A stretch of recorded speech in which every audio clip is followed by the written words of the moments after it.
الحمد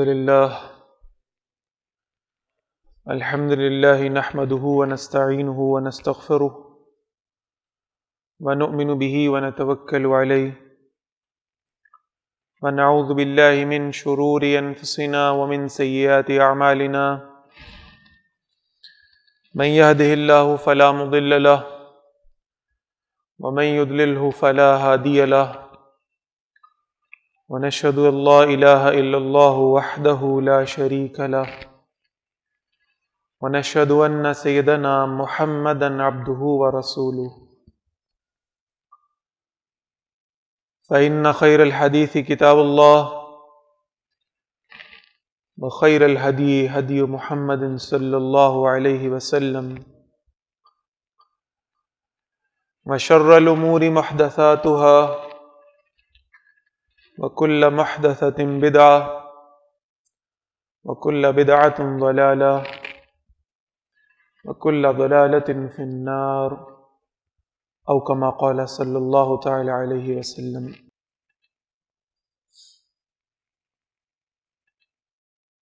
أما بعد فقد قال الله تبارك وتعالى كما ورد في سورة البقرة: أعوذ بالله من الشيطان الرجيم بسم الله الرحمن الرحيم يا أيها الذين آمنوا استعينوا بالصبر والصلاة إن الله مع الصابرين ولا تقولوا لمن يقتل في سبيل الله أموات بل أحياء ولكن لا تشعرون وَلَنَبْلُوَنَّكُمْ بِشَيْءٍ مِّنَ الْخَوْفِ وَالْجُوعِ وَنَقْصٍ مِّنَ الْأَمْوَالِ وَالْأَنفُسِ وَالثَّمَرَاتِ وَبَشِّرِ الصَّابِرِينَ الَّذِينَ إِذَا أَصَابَتْهُم مُّصِيبَةٌ قَالُوا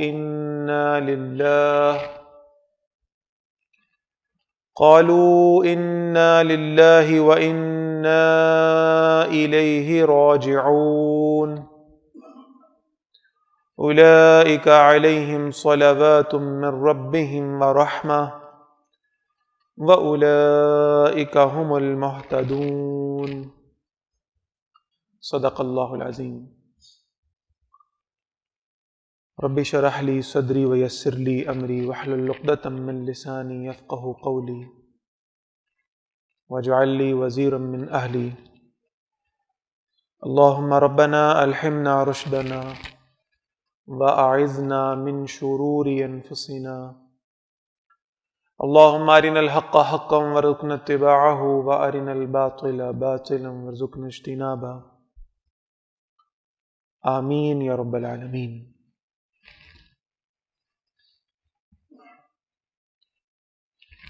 حضرات محترم، پچھلے جمعۃ المبارک میں ہمارا موضوع یہ تھا کہ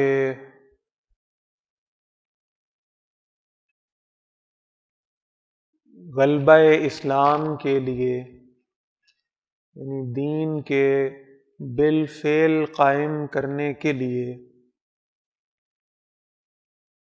ہر مسلمان کے دل میں ایک تڑپ موجود ہے الحمدللہ. اور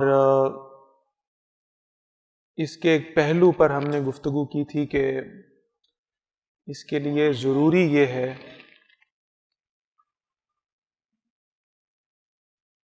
کہ کچھ امت میں ایسے رجال کار پیدا ہوں، ایسی قیادت پیدا ہو جو اس غلبہ دین کے کام کو آگے لے کر چلنے والے ہوں. اور یہ کیسے ہوں گے؟ ان کی ایک نرسری بنانی پڑے گی جس میں عصری اور دینی علوم کا ایک امتزاج بھی ہو، اور بہرحال فقیہت دینی علوم ہی کو حاصل ہو.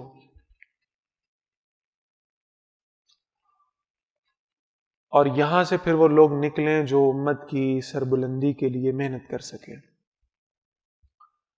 اتفاقاً اسی حوالے سے علامہ اقبال رحمہ اللہ تعالیٰ کی ایک تحریر پڑھنے کو ملی جس میں انہوں نے اپنے چند رفقا کے سامنے بیٹھ کر اس بات پر افسوس کا اظہار کیا کہ میں نے اپنی زندگی کے بہت سارے سال صرف دنیاوی تعلیم حاصل کرنے میں گزار دیے، اگر میں ساتھ دینی تعلیم کو بھی جوڑتا تو پھر بہرحال یہ کہ دنیا بھی بن جاتی اور آخرت بھی بن جاتی۔ تو جب علامہ اقبال رحمہ اللہ جیسے مفکر کو، جنہیں بہرحال میں تو یہ سمجھتا ہوں کہ اللہ تعالیٰ نے بہت بڑا مقام عطا فرمایا اس امت میں، ان کی شاعری میں، ان کے الفاظ میں، اس امت کے اندر ایک نئی روح بیدار کرنے کا ایک فلسفہ آپ کو ملتا ہے، وہ بھی اسی ضرورت کو محسوس کرتے ہیں کہ یہ کرنے والا کام ہے۔ آج اسی گفتگو کا دوسرا حصہ میں آپ حضرات کے سامنے عرض کرنے چلا ہوں۔ ہم نے اپنے پچھلی گفتگو ختم کی تھی اس موضوع پر کہ یہ کام کون کرے گا۔ کچھ ایسے لوگ ہوں گے جنہیں اللہ یہ سمجھ عطا فرما دیں، کچھ ایسے سرپھرے ہوں گے جن کو یہ فکر لگ جائے کہ یہ کام کرنے کا ہے، اور پھر اس کے لیے میں نے عرض کیا تھا کہ ظاہر ہے یہ اللہ کے بڑے قریب لوگ ہوں گے جنہیں اللہ اس کام کے لیے پسند فرمائیں گے، اور اس قربت کو پانے کے لیے انہیں قربانیاں بھی دینی پڑیں گی۔ وہ جو حابیل و قابیل کے واقعے میں جو الفاظ آتے ہیں بڑے خوبصورت، اذ قربا قربانا، جب انہوں نے قرب حاصل کیا قربانی کے ذریعے، یعنی اپنا کچھ قربان کیا ہے تو پھر اللہ کا قرب حاصل ہوا ہے۔ تو قربانی نام ہی قرب کا ہے، اور جسے اللہ پسند فرما لیں پھر اس پر مشکلات اور آزمائشوں کا آنا اسی لیے ہے تاکہ اللہ تعالیٰ اسے اپنے قریب فرما لیں۔ اس اعتبار سے آپ دیکھیں گے تو آپ کو محسوس ہوگا کہ دنیا میں سب سے زیادہ مشکلات اس شخصیت کو آئی ہیں جنہیں رحمت للعالمین بنا کے بھیجا گیا صلی اللہ علیہ وسلم، جو دونوں جہانوں کے لیے رحمت ہیں، شفقت ہیں، محبت ہیں۔ جو مشکلات ان پر آئیں، گویا کہ جن کے رتبے ہیں سوا، ان کی سوا مشکل ہے، جن کے رتبے اونچے ہیں ان کی برابری بھی نہیں ہو سکتی، اس میں کوئی شک نہیں ہے۔ لیکن اس کے ساتھ یہ بھی سمجھیے گا کہ اللہ تعالیٰ نے نبی اکرم صلی اللہ علیہ وسلم کو یہ درجہ عطا فرمایا کہ اب رہتی دنیا تک کوئی شخص کوئی عذر یا حجت پیش نہیں کر سکتا کہ میرے لیے تو یہ مسئلہ ہے لہٰذا میں دین کا کام کرنے میں ذرا جھجک رہا ہوں، میرے اوپر کوئی مالی مشکلات ہیں، کوئی معاشرتی دباؤ ہے، میرے خاندان والے میرا ساتھ نہیں دے رہے، میری صحت میرا ساتھ نہیں دے رہی۔ یہ سب وہ عذر ہیں جو عام طور پر ہمارے سامنے آتے ہیں اور ہم ان کی وجہ سے تھوڑا سا بیک فٹ پہ چلے جاتے ہیں۔ اللہ کے رسول صلی اللہ علیہ وسلم نے یہ ساری پریشانیاں اپنی زندگی میں محسوس کی ہیں، اور اس کے باوجود بھی آپ صلی اللہ علیہ وسلم نے جس شے کو حق سمجھتے تھے نہ اس میں کوئی لچک دکھائی اور نہ ہی اس کام کو چھوڑا۔ آپ اندازہ لگا لیجئے کہ کہاں تو یہ آفرز ہو رہی ہیں کہ ہم آپ کو دنیا میں جو چیز کو کمی محسوس ہوتی ہے نا آپ کو ہم وہ عطا کر دیتے ہیں۔ مثال کے طور پر انسان کے اندر جو خواہشات ہیں وہ زن ہے، زر ہے اور زمین ہے۔ ہم عرب کی سب سے بہترین عورت سے آپ کا نکاح کرا دیتے ہیں اور جتنی دولت آپ چاہتے ہیں وہ بھی دے دیتے ہیں، اور ہم آپ کو اپنا سردار بھی تصور کر لیتے ہیں۔ یہ تینوں چیزیں پوری ہو جائیں گی، لیکن آپ اپنے اس کام میں تھوڑی سی لچک پیدا فرمائیں۔ یہ آفرز ہو رہی ہیں، ان آفرز سے کام شروع ہوتا ہے اور پھر طائف کے پتھروں تک چلتا ہے،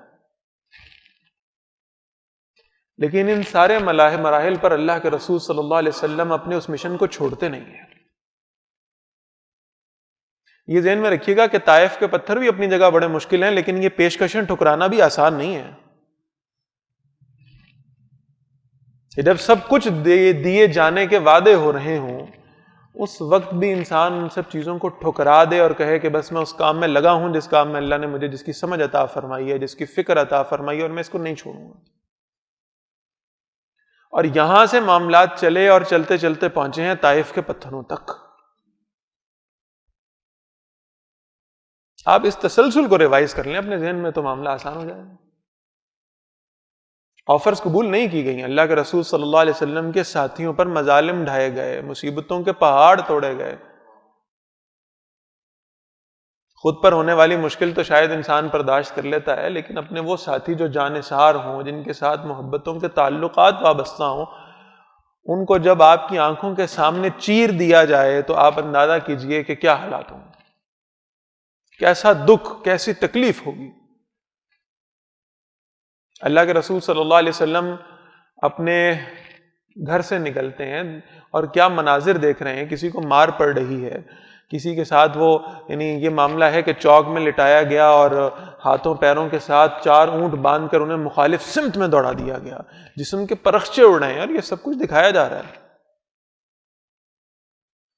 شرم گاہوں میں برچھیاں مار کر شہید کیا جا رہا ہے۔ یہ سب کچھ ہوا ہے اہل ایمان کے ساتھ اس دور میں۔ لہذا یہ مشکلات اور مصائب تو آئیں گے۔ پھر آپ دیکھیے کہ یہاں سے آگے نکلے تو شیب ابی طالب آ گیا۔ 3 سال اللہ کے رسول صلی اللہ علیہ وسلم نے گزارے ہیں ان مشکلات میں، جہاں آپ صلی اللہ علیہ وسلم خود فرماتے ہیں کہ ایسا ہوتا تھا کہ فاقے کاٹ کاٹ کر جب ہم پریشان ہو جاتے تھے تو بالآخر کھجور کے پتے توڑ کر ان سے اپنا پیٹ بھرا کرتے تھے۔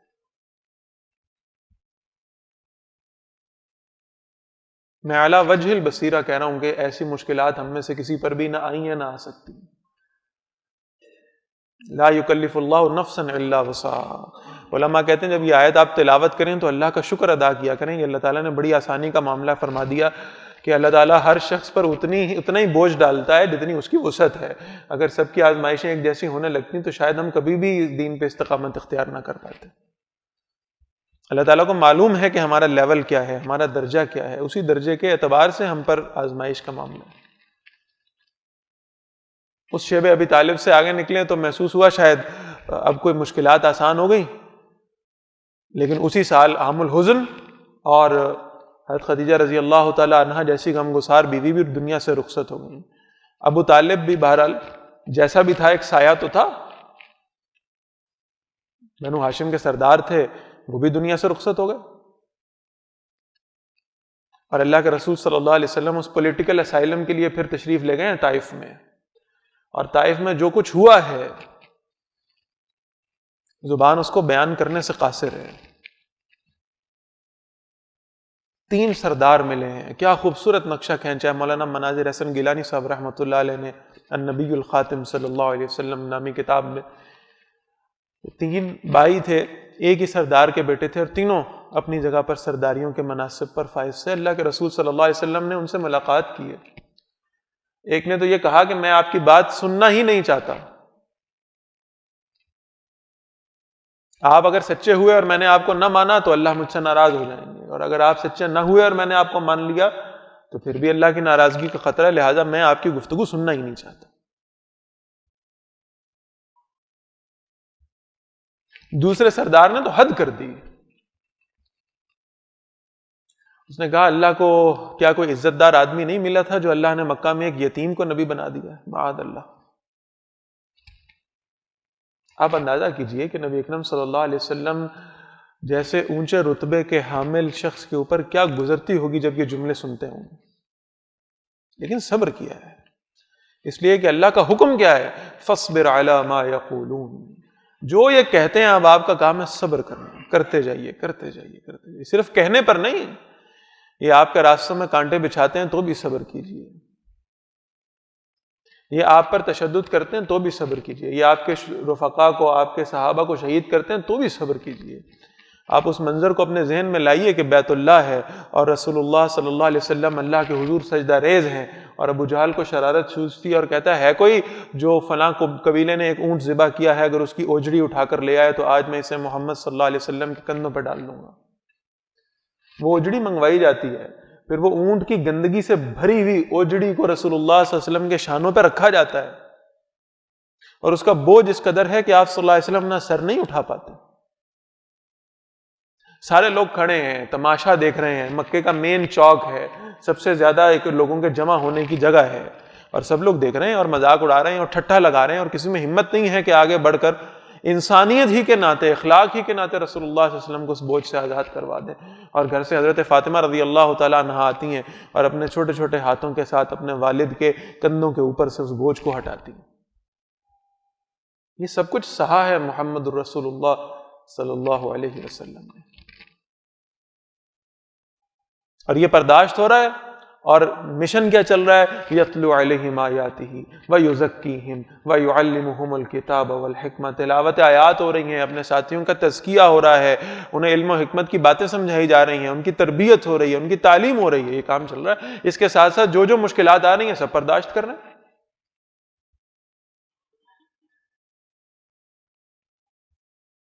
اور یہ قربانیاں دینے کے بعد ہی وہ کیفیت آئی ہے کہ اللہ تعالیٰ نے پھر معراج کے سفر پہ بلایا، جس کے لیے ہمیشہ میں ایک جملہ عرض کیا کرتا ہوں کہ آپ سیرت کے اس مقام پہ پہنچیں گے تو آپ کو محسوس ہوگا کہ یعنی یہ وہ وقت ہے جب انسان کے پیروں تلے زمین نہیں رہتی اور سر پر آسمان کا سایہ بھی نہیں رہتا، اسے محسوس ہوتا ہے کہ میں بالکل اکیلا ہو گیا ہوں، اب میرا ساتھ دینے والا کوئی نہیں، نہ خاندان والوں میں سے کوئی ساتھ دینے والا ہے، اور جو ساتھی ہیں ان کا معاملہ کیا ہے کہ انہیں مکہ کے معاشرے میں سمجھا ہی کچھ نہیں جاتا۔ ابو جہل تو ان کے برابر بیٹھنا بھی گوارا نہیں کرتا۔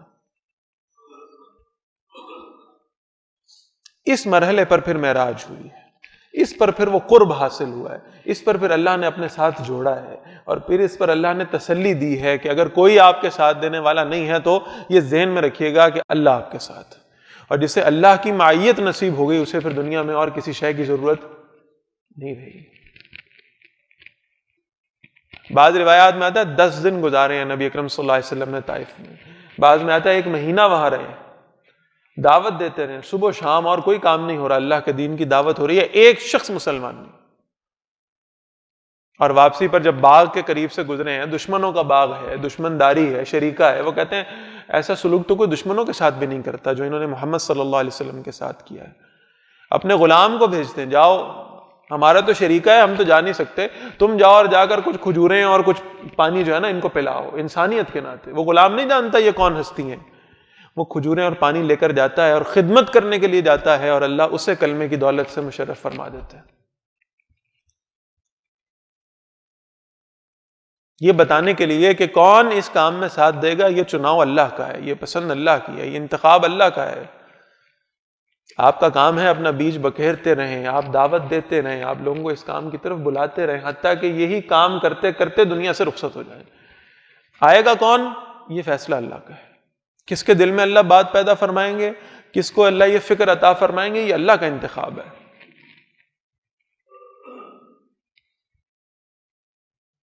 ہم نے تو بیج بکھیرتے جانا ہے۔ یہ سب مشکلات آئی ہیں محمد الرسول اللہ صلی اللہ علیہ وسلم پر۔ بڑی عجیب روایت ہے بخاری شریف کی، ابو سعید خدری رضی اللہ تعالیٰ عنہ روایت کرتے ہیں، اور عبداللہ ابن عباس رضی اللہ تعالیٰ عنہ روایت کرتے ہیں۔ کہتے ہیں کہ ایک دفعہ نبی اکرم صلی اللہ علیہ وسلم کی خدمت میں گئے تو دیکھا کہ اللہ کے رسول صلی اللہ علیہ وسلم ایک چادر اوڑھ کر اب وہاں پر تشریف فرما ہے، اور کیفیت یہ ہے بخار کی اور طبیعت کی خرابی کی کہ بخار کی حدت چادر کے اوپر سے محسوس ہو رہی ہے۔ تو حضرت ابو سعید خدری رضی اللہ تعالیٰ عنہ کہتے ہیں کہ میں نے اللہ کے رسول صلی اللہ علیہ وسلم سے پوچھا، اے اللہ کے نبی صلی اللہ علیہ وسلم، آپ کی طبیعت اس قدر خراب ہے اور آپ کو اتنا شدید بخار ہے، میں نے کبھی کسی کو اتنا بخار دیکھا نہیں۔ تو آپ صلی اللہ علیہ وسلم نے فرمایا، مجھ پر اللہ نے مشکلات بھی دوہری ڈالی ہیں، جتنا تم 2 لوگوں کو بخار آتا ہے اتنا مجھے اکیلے کو آتا ہے۔ اور پھر ابو سعید خدری رضی اللہ تعالیٰ عنہ کہتے ہیں میں نے پوچھا یا رسول اللہ صلی اللہ علیہ وسلم، یہ مشکلات تو بڑی شدید ہیں، یہ کس پر اور کس درجے کی ہوں گی؟ اب ذرا سنیں، یہ کتنی دل کو ٹھنڈا کر دینے والی بات ہے۔ اللہ کے نبی صلی اللہ علیہ وسلم فرماتے ہیں یہ مشکلات اور یہ آزمائشیں سب سے زیادہ ہوں گی انبیاء علیہ السلام پر۔ تو انہوں نے پوچھا اچھا اس کے بعد؟ کہا اس کے بعد پھر علماء امت پر، اس کے بعد فرمایا اس کے بعد صالحین پر، جو جتنا اللہ کے دین کے راستے میں آگے بڑھنے والا ہوگا اللہ ایک مرتبہ اسے آزمائیں گے۔ کوئی قیامت والے دن یہ سوال نہ کر سکے کہ اس کے اندر کون سے سرخاب کے پر لگے تھے جو یہ یہاں موجود ہے۔ اس کو اتنا اجر دیا جا رہا ہے، اس کے لیے جنت الفردوس ہے، اس کے لیے یعنی حور و قصور کا معاملہ ہے، کیوں؟ یہ بتایا جائے گا کہ ہم نے انہیں آزمائشوں کی بھٹیوں میں سے گزارا ہے، ہم نے ان پر وہ سارے مراحل گزارے ہیں جن پہ اگر تم ہوتے تو تم اپنے ہاتھ پیر چھوڑ بیٹھتے۔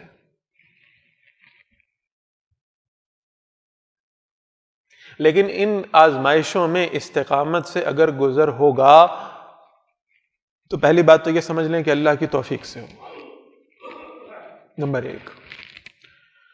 پھر اس کے کچھ طریقے بتائیں، جو آیات میں نے آپ کے سامنے تلاوت کی ہیں ان کا ترجمہ عرض کر دیتا ہوں۔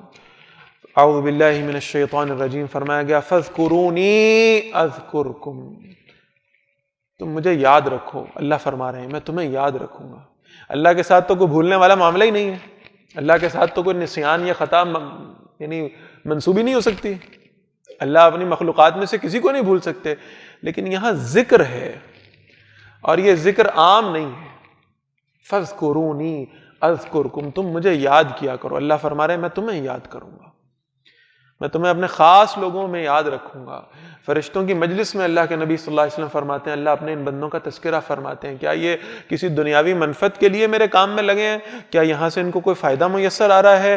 کیا ان کے لیے آسانیاں ہیں کہ مشکلات ہیں؟ فرشتے گواہی دیتے ہیں کہ ان کا کوئی دنیاوی مقصد نہیں تھا، یہ اللہ کے دین کے لیے لگے ہوئے ہیں۔ اللہ فرماتے ہیں میں اپنے فرشتوں کی مجلس میں ان کا تذکرہ کرتا ہوں۔ وَاشْكُرُوا لِي وَلَا تَكْفُرُونَ، اور دیکھو میرا شکر ادا کرتے رہنا، ناشکری نہ کرنا۔ کیسے الفاظ ہیں، آگے بات آ رہی ہے آزمائشوں کی۔ یہ پیٹ بھر کے شکر ادا کرنا بڑا آسان کام، آپ نے اچھے طریقے سے کھانا وانا کھایا اور ٹھنڈا پانی پیا اور بالکل آپ ریلیکس ہو کر بیٹھ گئے، اور پھر آپ نے پڑھا الحمدللہ الذی اطعمنا وسقانا وجعلنا من المسلمین، یہ آسان ہے، آسان ہے۔ لیکن خالی پیٹ کے ساتھ، فاقے کے ساتھ، مشکل کے ساتھ، مجبوری کے ساتھ، درد کے ساتھ، تکلیف کے ساتھ، اس وقت جو الحمدللہ زبان سے نکلتی ہے، الحمدللہ علی کل حال، یا اللہ ہر حال میں تیرا شکر گزار ہوں، یہ جو اللہ کا شکر ادا ہوتا ہے نا، اس کا متبادل کرو۔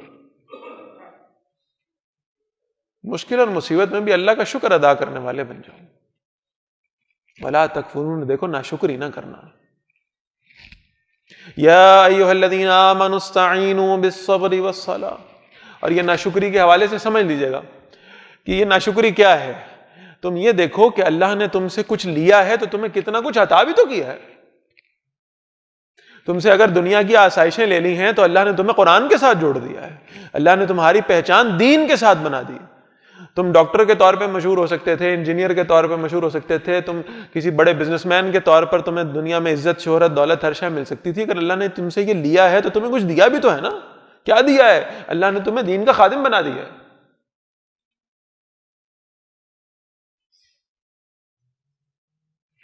تو اس پر اللہ کی ناشکری نہ کرنا، چند چیزوں کے ہاتھ سے جانے پر تمہارے اندر کوئی ناشکری کا جذبہ پیدا نہ ہو جائے۔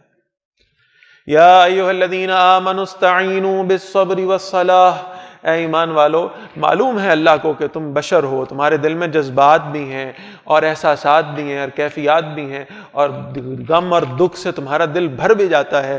ایسے میں کیا کیا کرو، تم سے کوئی فرشتوں والا ایٹیٹیوڈ اللہ تعالیٰ نے ڈیمانڈ بھی نہیں کیا۔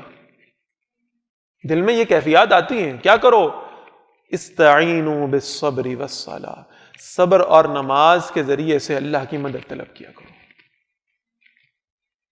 صبر کرو، جو مشکل آئے اللہ کی رضا میں راضی ہونا سیکھ لو، اور جب وہ مشکلات حد سے بڑھ جائیں اور تمہیں لگے کہ تمہارا دل غم کے مارے پھٹا جا رہا ہے تو اللہ کے سامنے سجدہ ریز ہو جاؤ،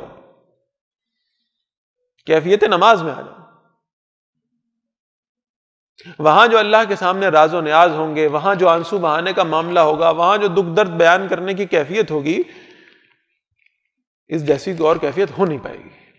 اس لیے کہ اللہ کے رسول صلی اللہ علیہ وسلم فرماتے ہیں انسان سجدے میں اپنے رب کے سب سے زیادہ قربت میں پایا جاتا ہے، اور گویا یہ کہ وہ سجدہ زمین پر نہیں کر رہا ہوتا، اپنے رب کے قدموں پہ کر رہا ہے۔ یہ قربت حاصل ہوگی تو اللہ تعالیٰ دل کو ان مصائب اور مشکلات میں بھی سکون عطا فرما دیں گے۔ ان اللہ مع الصابرین. اب تم صبر کرو گے اور نماز کے ذریعے سے اللہ سے مدد طلب کرو گے تو یہ ذہن میں رکھنا کہ اللہ کی معیت تمہیں اس صبر پر نصیب ہو جائے گی. اللہ تمہارے ساتھ ہوں گے. اور جس سے اللہ کا ساتھ میسر آ جائے، مجھے کسی شاعر نے کہا ہے کہ مجھے دوست چھوڑ دیں سب، کوئی مہربان نہ پوچھے، مجھے میرا رب ہے کافی، مجھے کل جہاں نہ پوچھے. جسے اللہ کی معیت میسر آ گئی اسے دنیا میں کیا چاہیے؟ اور جسے اللہ کا ساتھ مل گیا پھر اس کا فوکس تبدیل ہو جائے گا. میں نے پہلے بھی ایک مرتبہ مثال دی تھی، یہ جب آپ بڑے ہائی لیول کیمراز استعمال کرتے ہیں نا تو اس میں ایک فنکشن آتا ہے کہ آپ کسی ایک خاص آبجیکٹ کو فوکس کر لیتے ہیں اور اس کے پیچھے جتنے آبجیکٹس ہیں وہ سب کے سب بلر ہو جاتے ہیں. ایسے ہی ان اللہ مع الصابرین، جب اللہ کی معیت تمہیں نصیب ہو جائے گی تو دنیا کی ساری چیزیں تمہارے لیے آؤٹ آف فوکس ہو جائیں گی، اور اگر فوکل پوائنٹ بن جائے گا تو اللہ کی ذات بن جائے گی. اور اللہ کی معیت نصیب ہو جائے تو پھر سکون اور اطمینان ہے. ایک صحابی حاضر ہوئے، یا رسول اللہ صلی اللہ علیہ وسلم، عرض کیا یا رسول اللہ صلی اللہ علیہ وسلم میں نے پچھلے 2 دن سے کچھ نہیں کھایا، میں بہت بھوکا ہوں، میری طبیعت بھی ٹھیک نہیں ہے، میرے لیے دعا فرمائیں. اللہ کے رسول صلی اللہ علیہ وسلم کی آنکھوں میں آنسو آئے. اس نے عرض کیا یا رسول اللہ صلی اللہ علیہ وسلم کیا میری بھوک پر آپ کو اتنا غم ہوا کہ آپ کی آنکھوں میں آنسو آ گئے؟ بس میرے لیے یہی کافی ہے. تو اللہ کے نبی صلی اللہ علیہ وسلم نے عرض کیا کہ فرمایا کہ میں تمہیں یہ بتانا چاہتا ہوں کہ تم تو 2 دن سے بھوکے ہو، تمہارے نبی نے 5 دن سے کچھ نہیں کھایا. یہ سردار عرب و عجم کی بات ہے، جن کے بارے میں اما عائشہ رضی اللہ تعالیٰ عنہ کہتی ہیں کہ اگر اللہ کے رسول صلی اللہ علیہ وسلم اللہ سے مانگتے تو اللہ تعالیٰ کیوں من و سلوہ نہ اتار دیتا اور کیوں دسترخوان نہ بچھا دیتا. لیکن امت کے سامنے ایک آئیڈیل رکھنا تھا کہ تم جس بھی حالت میں ہوگے تمہارے پاس کوئی عذر اور بہانہ موجود نہیں ہے اللہ کے دین کے کام کرنے کا. کتنی باتیں ہم کرتے ہیں، ہمارے پاس وقت نہیں ہے، ہمارے گھر کے خرچے کیسے چلیں گے، معاملات کا کیا ہوگا، رشتہ دار کیا کہیں گے، خاندان والے کیا کہیں گے. نہیں بھائی، اللہ کے رسول صلی اللہ علیہ وسلم نے یہ سٹینڈرڈ سیٹ کر کے دکھا دیا تمہیں. ایسے قائد اور ایسے لیڈر ہیں کہ اگر کسی کے جسم پر بھوک کی وجہ سے 1 پتھر بندھا ہوگا تو رسول اللہ صلی اللہ علیہ وسلم کے پیٹ پہ 2 پتھر بندھے ہوں گے. یہ ہے سٹینڈرڈ جس کو ہم نے فالو کرنا ہے، اور یہ ہوگا تب جب اللہ کی معیت کا یقین پیدا ہو جائے. فرمایا وَلَا تَقُولُوا لِمَنْ يُقْتَلُ فِي سَبِيلِ اللَّهِ أَمْوَاتٌ، اور بالکل وہ ایک آخری درجہ بتا دیا ہے. ہو سکتا ہے اللہ کے دین کے اس راستے میں تمہیں اپنی جانیں بھی قربان کرنی پڑے، تمہیں اپنا خون بھی بہانا پڑے. آخری درجہ، آخری درجہ. تو فرمایا اگر ایسا ہوا بھی تو جو پیچھے رہ جانے والے ہیں ان کو کہیں یہ گمان نہ ہو کہ یہ ناکام ہو گئے ہیں. یہ وہ جو منافقین تھے مدینہ کے، وہ دوسرے لوگوں کو کہتے پھرتے تھے دیکھا ہم اچھے رہے نا، ہم جنگ پہ نہیں گئے، آج تمہارے رشتہ دار کہاں ہیں؟ قبروں میں جا چکے، خون بہا چکے، شہادتیں پا چکے. تم بھی ہماری بات مان لیتے، یہیں پہ رہتے. اب آئندہ اگر کبھی جنگ کا موقع ہو تو مدینہ سے باہر مت نکلنا، تم بھی یہیں رہو، زندگی پا جاؤ گے. فرمایا زندگی تم نہیں پائے بلکہ زندگی تو وہ پا گئے ہیں جو تمہارے سامنے دنیا سے رخصت ہو گئے اللہ کے دین کا کام کرتے ہوئے. انہیں مردہ مت کہنا، یہ مت سمجھنا کہ وہ مر گئے ہیں، بل احیاء ولکن لا تشعرون، وہ تو زندہ ہیں، اصل زندگی تو انہیں حاصل ہوئی ہے. لیکن مسئلہ یہ ہے کہ تم سمجھتے نہیں ہو، تمہیں اس کا شعور نہیں ہے. ہمیشہ کی زندگی پا گئے ہیں، ہمیشہ کی راحتیں اللہ نے انہیں نصیب فرما دی. انہیں مردہ کہنے کی اجازت نہیں ہے. اللہ نے زمین کی مٹی کو اجازت نہیں دی کہ ان شہداء کے جسموں کو جو ہے نا وہ نقصان پہنچا سکے.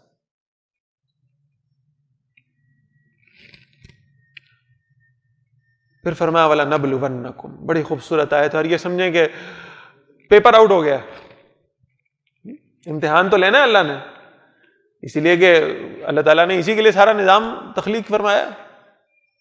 لیکن اس امتحان میں سوال کیا کیا آئیں گے؟ فرمایا وَلَنَبْلُوَنَّكُمْ، ہم تمہیں لازماً آزمائیں گے، لازماً آزمائیں گے.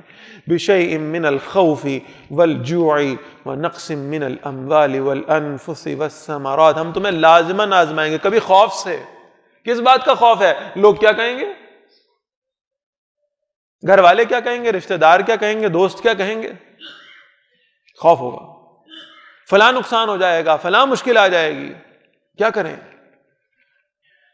لیکن اس کیفیت میں بھی تمہیں استقامت دکھانی ہے اللہ کے دین پر.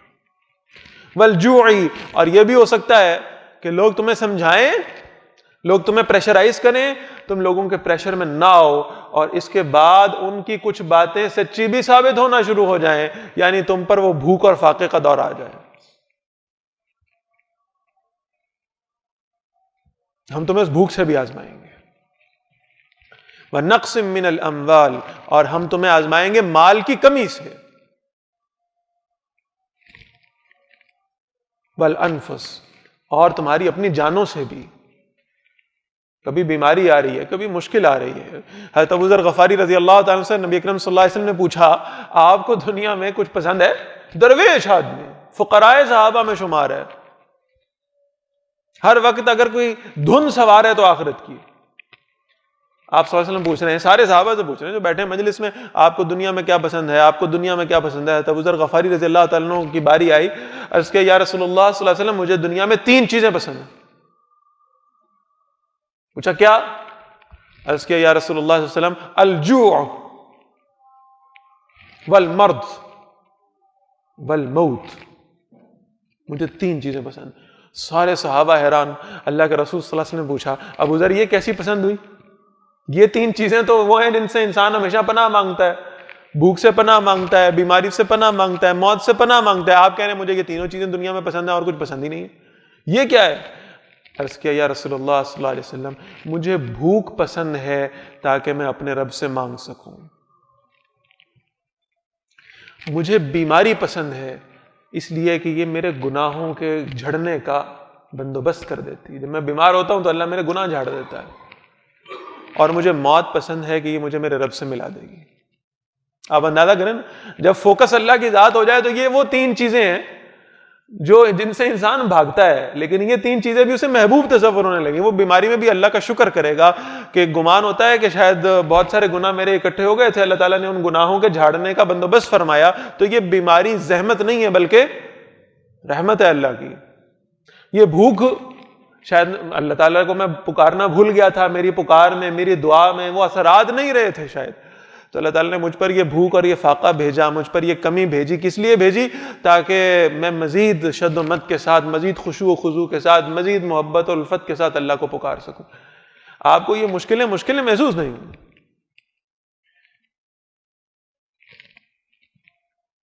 اور پھر فرمایا والثمرات، اور ہم تمہیں آزمائیں گے پھلوں سے بھی. استاد محترم رحمہ اللہ اس کے 2 مفہوم بیان کیا کرتے تھے. کہہ رہے ہیں ایک تو یہ ہے کہ وہ مکہ میں چونکہ بنیادی پیشہ ہی تجارت کا، زراعت کا تھا، اور کھجوروں کے باغات تھے لوگوں کے، اور انہی کا یعنی پورا سال محنت کرتے ہیں اور پھر اس کے بعد انہی کا ہی پھل جو ہے نا وہ بیچتے ہیں اور گزارا کرتے ہیں. یہ معاملات تھے. غزوہ تبوک میں آپ کے سامنے کیا معاملہ ہوا؟ بالکل گرمی کا موسم ہے اور حکم آ گیا کہ سپر پاور کے ساتھ جا کے جنگ لڑنی ہے، اور پھل بالکل تیار پڑا ہے، اب اس کو یہاں چھوڑ کے جاتے ہیں تو ضائع ہو جائے گا. ایک تو یہ مفہوم ہے، تمہاری یہ کھیتیاں، تمہارے یہ باغات، ان سے بھی ہم تمہیں آزمائیں گے، تمہاری تجارتوں سے آزمائیں گے. ان کا نقصان بھی ہو سکتا ہے تمہیں اللہ کے راستے میں برداشت کرنا پڑے، لیکن ایک مطلب اور ہے، اس کو سمجھ لیں. والثمرات کا مطلب ہے آؤٹ کمز. تم ساری زندگی ایک نوجوان لگا رہے گا اور دنیا کے لیے محنت کرتا رہے گا، اور پھر ایک درجے پہ جا کے اسے یہ سمجھ آئے گی کہ میں کس فضول کام میں پڑا ہوا تھا، اور وہ اپنے آپ کو اللہ کے دین کے لیے ڈیڈیکیٹ کر دے گا. تو اب آپ یہ ذہن میں رکھیے گا، یعنی اب اس نے اگر ایسی غلطی سے کبھی فیس بک کھول بھی لیا نا تو اس کے سجیسٹڈ فرینڈز میں سارے وہی لوگ سامنے آئیں گے جو اس کے کلاس فیلوز ہیں، جو اس کے بیچ میٹس ہیں. اس کا دل کرے گا میں آج ذرا کھول کے تو دیکھوں یہ کہاں کہاں پائے جاتے ہیں. اور جب وہ ان کی پروفائلز پہ کلک کرے گا تو وہ ساری تصویریں کہ آج فلاں جگہ پہ جاب ہو گئی اور اتنی تنخواہ لگ گئی اور اتنی گاڑی لے لی اور یہ بنگلہ لے لیا اور یہ سب کچھ لے لیا، وہ ساری دنیاوی فوائد اس کے سامنے آئیں گے، اور دل میں خلش پیدا ہوگی کہ اگر میں بھی اپنی کیریئر کو کنٹینیو کرتا تو شاید آج وہیں پہنچ جاتا. ہم تمہیں ان آؤٹ کم سے آزمائیں گے، اس لیے کہ جن لوگوں کو اللہ تعالیٰ یہ فکر نصیب فرما دے ان کے لیے آؤٹ کم پھر دنیا نہیں ہونی چاہیے، ان کا فوکس آخرت کی طرف ہے. ان کو ہونا یہ چاہیے کہ ان کی ساری توجہ، ان کا سارا دھیان آخرت کی طرف مبذول ہو، وہ جنت کے حصول کے لیے لگے ہوئے ہوں، ان کے لیے دنیاوی چیزیں جو اللہ عطا فرما دے اللہ کا شکر ہے، اور جو چیز اللہ نے لے لی ہم سے وہ اللہ تعالیٰ نے اس میں کوئی بہتری رکھی ہوگی، اس میں کوئی شک نہیں۔ اللہ کے رسول صلی اللہ علیہ وسلم کی بڑی خوبصورت روایت ہے، حضرت عمر رضی اللہ تعالیٰ نے آئے دیکھا اللہ کے نبی صلی اللہ علیہ وسلم وہ کھجور کی چٹائی کے اوپر لیٹے ہوئے ہیں اور اس کی چھال کی وجہ سے آپ صلی اللہ علیہ وسلم کی کمر مبارک پہ نشان پڑے ہوئے ہیں۔ حضرت عمر رضی اللہ تعالیٰ عنہ جیسا آدمی جنہیں اللہ تعالیٰ نے بڑا صبر، بڑی قوت عطا فرمائی تھی، رونے لگے، کہا اللہ کے رسول صلی اللہ علیہ وسلم وہ کیسر کسرا تو ایئر کنڈیشن بیڈ رومز میں آرام کر رہے ہیں اور آپ یہاں آپ کی کمر کے اوپر نشان پڑ گئے ہیں کھجور کی چٹائی کی وجہ سے۔ تو اللہ کے رسول صلی اللہ علیہ وسلم نے فرمایا عمر میں تو اپنے رب سے دنیا کی بجائے آخرت کی عیش کا طلبگار ہوں، آخرت کی راحت کا طلبگار ہوں، اللہ کی رضا کا طلبگار ہوں۔ اس لیے کہ فوکس ہوگا، ہم تمہیں آزمائیں گے، ان سے بھی تمہیں اپنے کیریئرز چھوڑنے پڑیں گے، لیکن یہ سارے نہیں کریں گے، یہ ہوں گے وہ جن کو اللہ پسند فرمائے۔ اللہ ہم سب کو قبول فرما لے۔ پھر فرمایا وَبَشِّرِ الصَّابِرِينَ، آخری اور ٹھنڈی بات، وَبَشِّرِ الصَّابِرِينَ، نبی صلی اللہ علیہ وسلم ان صبر کرنے والوں کو خوشخبریاں سنائیے۔ الذین اذا اصابتہم مصیبہ، جب ان پر کوئی مصیبت آن پڑتی ہے، کوئی مشکل آتی ہے، کوئی آزمائش آتی ہے، قالوا انا للہ وانا الیہ راجعون، اور یہ صرف جملہ نہیں ہے، یہ ان کی دل کی کیفیت ہے، ہم اللہ ہی کے ہیں، اللہ نے جو ہمارے ساتھ کیا ہے اچھا ہی کیا ہوگا، یہ مشکل آئی ہے تو اس میں بھی اللہ کی کوئی حکمت ہی ہوگی، یہ آزمائش آئی ہے تو اس میں بھی اللہ تعالیٰ نے کوئی نہ کوئی رحمت کا پہلو ہی رکھا ہوگا ہمارے لیے۔ وَإِنَّا إِلَيْهِ رَاجِعُونَ، ہاں اس کی کمپنسیشن ملے گی جب ہم اللہ کی طرف واپس لوٹیں گے انشاءاللہ۔ جانا تو ہم نے اللہ ہی کے پاس ہے، اللہ جانتے ہیں کہ ہم پر کون سی مشکل اور آزمائش ٹوٹ پڑی ہے، لہٰذا اس کی کمپنسیشن، اس کا الٹرنیٹ ہم اللہ کے پاس جائیں گے تو انشاءاللہ اللہ عطا فرما دیں گے۔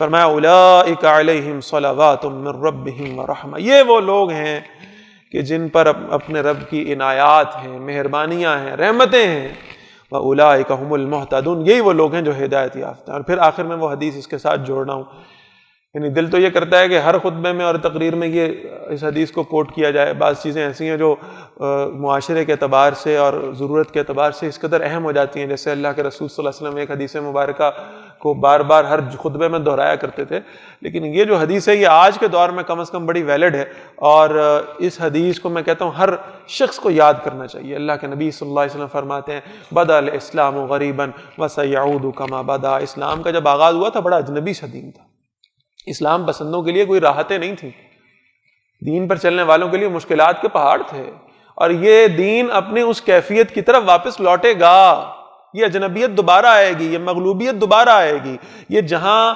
پریشان ہونے کا مقام ہے وہیں ایک طرف سے راحت کا سامان بھی ہے کہ اگر اللہ اس مغلوبیت کے دور میں ہمیں پسند فرما لے اپنے دین کے غلبے کی جدوجہد کے لیے، تو اس سے بڑی اور کوئی خوشخبری ہمارے لیے ہو ہی نہیں سکتی۔ اللہ ہمیں دین کے اس کام کرنے کے لیے پسند فرما دے تو اور کیا چاہیے۔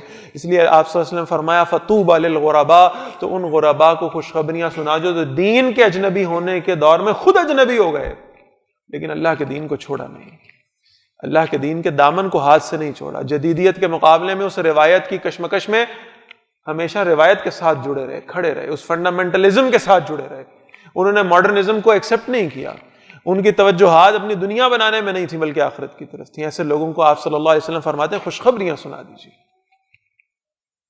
یہ خوشخبریاں اللہ ہم سب کے نصیب میں لکھ دے، اور اللہ ہم سب کو یہ توفیق عطا فرما دے، اللہ ہم سب کو یہ فکر عطا فرما دے کہ یہ دین کی محنت اصل میں یہی اصل فائدہ مند چیز ہے، دنیا اور آخرت کی عزت یہیں سے، وَلِلَّهِ الْعِزَّةُ وَلِرَسُولِهِ وَلِلْمُؤْمِنِينَ، عزت اللہ کے لیے، اللہ کے رسول صلی اللہ علیہ وسلم کے لیے، اور ان ایمان والوں کے لیے جو اللہ اور اللہ کے رسول صلی اللہ علیہ وسلم کے راستے پہ چلنے والے ہیں۔ اللہ ہم سب کو اس راستے پہ چلنے کی توفیق عطا فرمائے۔